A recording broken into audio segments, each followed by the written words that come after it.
और वहीं हमारे साथ रायपुर से हमारे सहयोगी जुड़ चुके हैं। देखिए, सबसे बड़ी बात यह है कि छत्तीसगढ़ की अगर हम बात करें, 15 साल बाद कांग्रेस की सरकार बनी थी। क्या आपको लगता है इस बार भी कांग्रेस बरकरार रहेगी? क्योंकि बीजेपी ने नई रणनीति बनाई है, चाहे हम मध्य प्रदेश की बात कर लें, छत्तीसगढ़ की बात कर लें। इस बार रमन सिंह का भी चेहरा आगे नहीं है छत्तीसगढ़ में।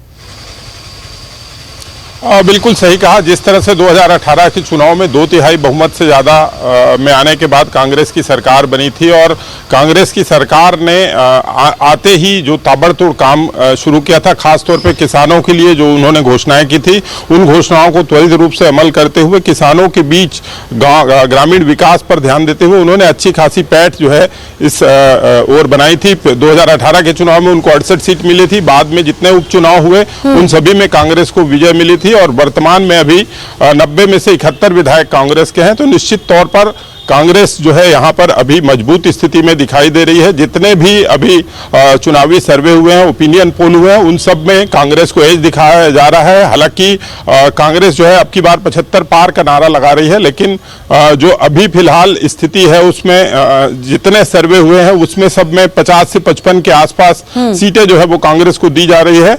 और यही वजह है कि भाजपा जो है वो फूंक फूंक कर कदम रख रही है और भाजपा ने इस बार किसी को भी अपना चेहरा नहीं बनाया है और प्रधानमंत्री नरेंद्र मोदी के चेहरे को आगे करके ही वो चुनाव लड़ रहे हैं। इसके अलावा एक नया प्रयोग जिस तरह से मध्य प्रदेश में हुआ था, जब वहां पर 3 महीने पहले ही प्रत्याशी कई सीटों के घोषित कर दिए गए थे, उसी तरह से छत्तीसगढ़ में भी करीब 3 महीने पहले चुनाव के 21 विधानसभा सीटों पर प्रत्याशी की घोषणा भाजपा ने कर दी थी और एक साइकोलॉजिकल एडवांटेज लेने की कोशिश की थी। एक और सूची की चर्चा बहुत हो रही है जो कल या परसों में आने वाली है, करीब 50 सीटों पर और एक सूची जारी करने वाली। तो इस तरह से भाजपा जो है वो भी काउंटर करने की पूरी तैयारी में है। जिस तरह से उसके केवल 14 विधायक बच गए थे के तहत चुनावी मैदान में, और कुछ ही देर में प्रेस कॉन्फ्रेंस भी होगा और पता चल जाएगा कि कब कहां चुनाव होने हैं। लेकिन आपको यह भी बता दें कि राजस्थान में अब की बार घमासान काफी तगड़ा है। बीजेपी और कांग्रेस में सीधी फाइट है। हम भी तैयार हैं और राजस्थान की जनता भी तैयार है। इस राजस्थान की वादा खिलाफी करने वाले लूट और झूठ की सरकार को, जिसने राजस्थान के मान और मर्यादा को तार तार करने का काम किया, भ्रष्टाचार के रिकॉर्ड बनाने का काम किया, किसानों को वादा खिलाफी करने का काम की, युवाओं के सपनों को तोड़ने का काम किया, ऐसी सरकार को राजस्थान की जनता वेलकम करते हैं। और जो राजस्थान की इलेक्शन है वो हम जीत कर आएंगे। हमारी योजनाएं, हमारे जो प्रोग्राम, हमारे काम वो लोग बताएंगे कि हमने क्या किया है, कैसे किया है। लोगों को जो अच्छे लगते थे काम उनके वो लेकर जाएंगे। देखिए, प्राइम मिनिस्टर साहब 7 बार, मेरे ख्याल 6 बार राजस्थान में जाकर आए हैं। जिन लोगों को डर होता है वो इतनी बार जाते हैं। तो देखिए, दोनों ही पार्टी अपने अपने दावे तो कर रहे हैं। वहीं रुक कर लेते हैं, जयपुर से केजे श्रीवत्सन हमारे साथ लाइव जुड़ चुके हैं। केजे, अगर बात की जाए राजस्थान में वाकई चुनौतियां बहुत ज्यादा है। आपने तो देखा ही कि बीजेपी की तरफ से कितना महामंथन हुआ, बैठकों का दौर चला, लेकिन क्या वाकई इतना आसान है बीजेपी के लिए? क्योंकि गुटबाजी साफ तौर पर दिखाई दे रही है। दूसरी तरफ अगर बात कर ले राजस्थान में इतिहास पर, 25 साल से तो यही देखा जा रहा है, सरकारें बदलती है। क्या इस बार भी कुछ ऐसा? क्योंकि एक तरफ आप देख ही रहे, कांग्रेस ने कई काट निकाल दिया है, एक तरफ जातीय गणना का ऐलान भी कर दिया है अशोक गहलोत ने।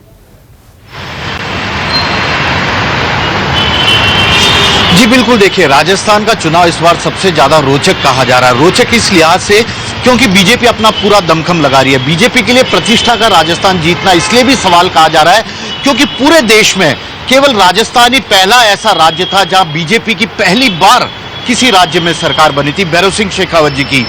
तो ऐसे में बीजेपी के लिए नैतिक मॉरल बूस्ट भी देने वाला होगा कर्नाटक चुनाव में करारी हार के बाद, और यही कारण है कि बीजेपी ने पूरा दमखम लगा दिया है।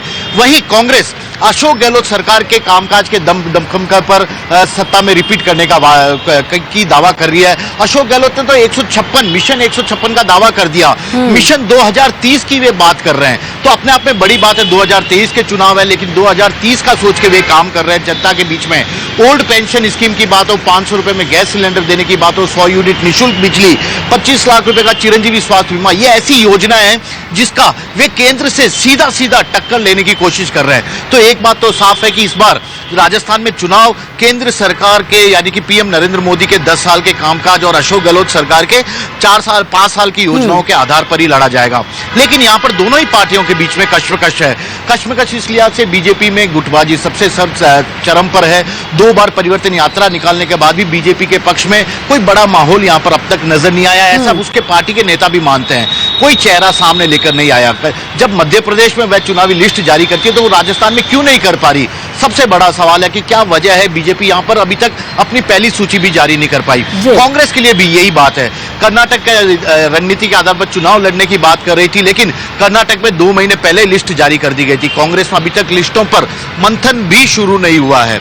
यानी कि जमीनी लेवल पर दोनों ही पार्टियां रणनीति बना रही है, लेकिन चुनाव में जिस तरह से आगे बढ़ने का दावा किया जा रहा था, कहीं ना कहीं उसमें कुछ पेच नजर आ रहा है। और इसी कारण से अब यही देखना होगा कि अब अधिसूचना जारी होने के बाद किस तरह के नए राजनीतिक समीकरण बनते हैं, कौन सी नई पार्टियां या कौन से नए लोग इन दोनों पार्टियों में शामिल होते हैं और किस तरह से चुनाव की सूची कई जारी समीकरण और कई रणनीति, और इस बार का चुनाव वाकई बेहद दिलचस्प। आप सब हमारे साथ बने रहिए, आगे भी हम चर्चा करेंगे और रणनीति को समझने की कोशिश करेंगे, समीकरण को समझने की कोशिश करेंगे। रुकते एक छोटे से ब्रेक के लिए, जल्द हाजिर होंगे।